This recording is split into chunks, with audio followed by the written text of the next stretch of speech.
మనసులు ఉండే దాన్ని బట్టి గౌరవం విలువ వస్తుంది. మనసులు బిల్డింగ్లో ఉంటే వాళ్ళను పైసగల్ల వాళ్ళు అంటారు, జోపడపట్టలో ఉంటే గరీబు వాళ్ళు అంటారు, పూటుపైల మీద డేరలు వేసుకొని ఉంటే బిచ్చగాళ్ళు అంటారు. ఎందులో ఉన్నా కానీ అందరూ మనుషులే కదా.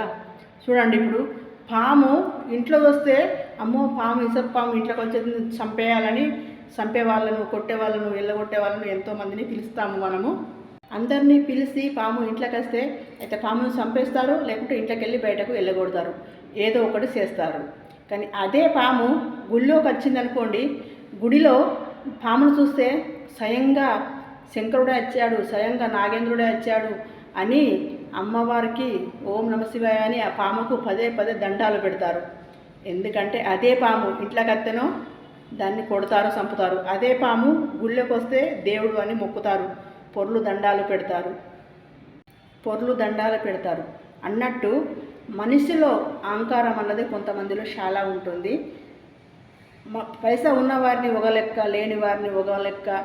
అందరినీ 10 మందిలో కలిస్తే అందరినీ ఒకేలాగా పలకరించరండి. ఎందుకంటే పైసా ఉన్నా లేకపోయినా ఒకేలాగా పలకరించిన వాడు చచ్చిపోయిన స్వర్గం ముడతాడు.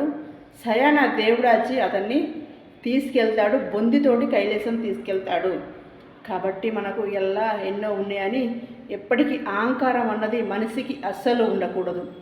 అణిగి మణిగి ఉన్నవాడే అందరిలో గొప్పవాడు అవుతాడు. ఏమంటారు ఫ్రెండ్స్?